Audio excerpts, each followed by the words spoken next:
Hi everyone, welcome to the first episode of the Girl with Love podcast. This is Indriana. Last year, right before the pandemic, I had an idea for a podcast where we could talk about the different ways in which we try to heal ourselves, try to find ourselves, accept who we are, love who we are, and let go of the stuff that burdens us, brings us down. I just wanted to live a lighter life. I think this journey started a few years ago. I would look at some people, there are some people and you see them and you can just tell that they're carrying a lot. They are not calm, not peaceful, angry, resentful, cranky, and I saw those qualities in myself. I knew that I was capable of being that person, and I just didn't want to.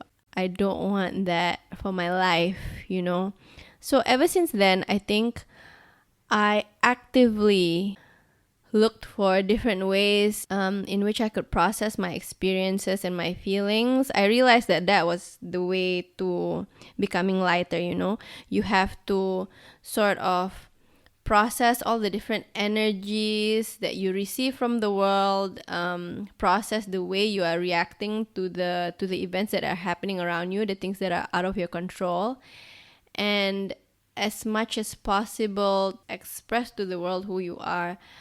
And I realized that those were the two things that were really vital, not just to surviving this world, this life, but also thriving,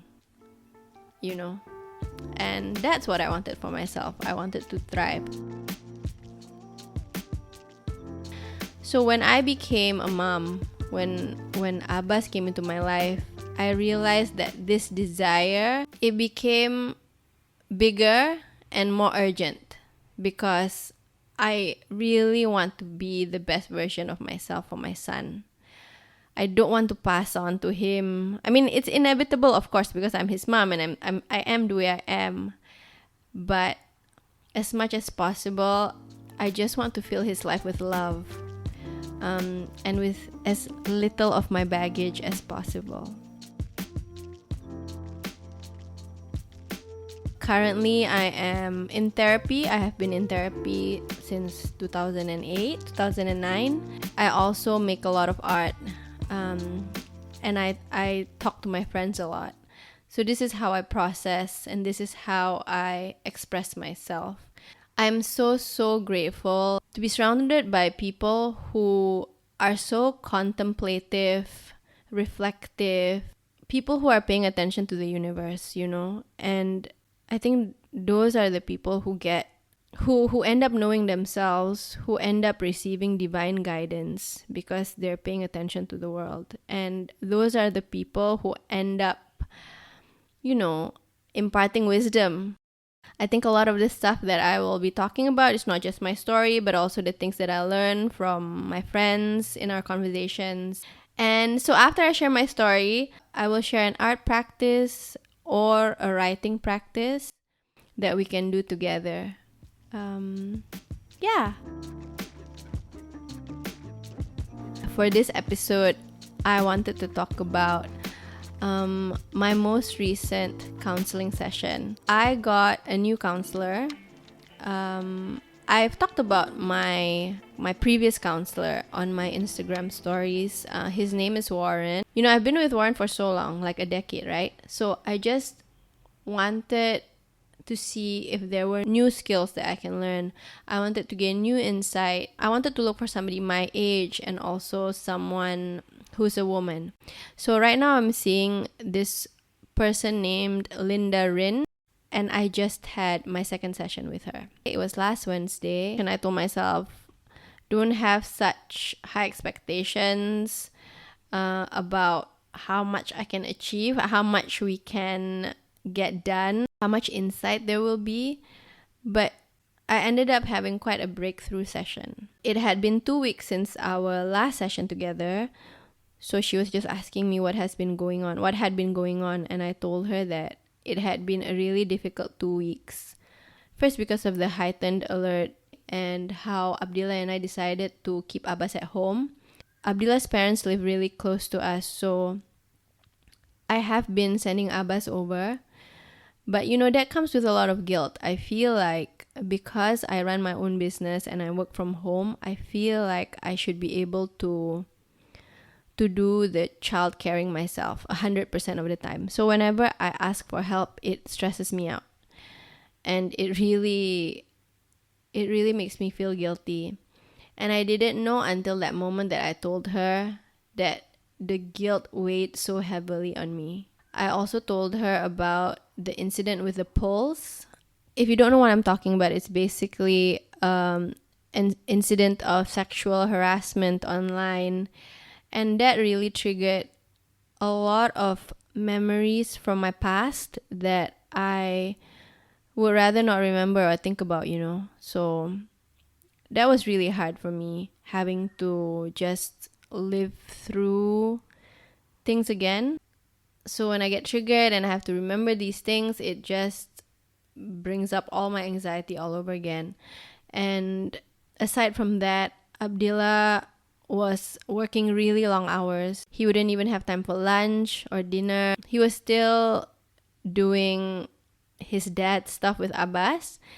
But that just made me feel bad, I'm really grateful for that, but I feel like he shouldn't do that, especially since he has had to work so hard, I was just concerned for everyone. I felt like I had to be responsible for everyone's health and well-being and happiness, After I told her all this, she told me, it sounds like you went through a lot. It sounds like you're going through a lot. And I was like, yeah, it's a lot, And she said, okay, you know what? We need to schedule a day for you where you can have time for yourself without guilt. And that's going to be the hardest part. Not just the spending time for yourself, but doing it without feeling guilty.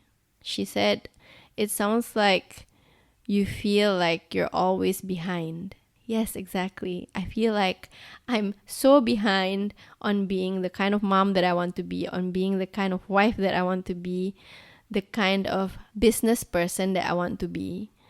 I'm not achieving enough. I'm moving too slowly. So yeah, she told me to consider sending Abbas to school and see how I feel on that day.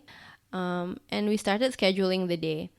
While we were scheduling the day, I realized how anxious I started feeling. So when I'm anxious, how I feel is usually I get like tightness in my chest, tightness behind my neck, and racing heartbeat. Every time I feel a different sensation going through my body during the session, I would stop Linda and tell her what I'm feeling. And then we would try to see what the source of that is. So I told Linda, I'm feeling really anxious now that we're scheduling so much time for me.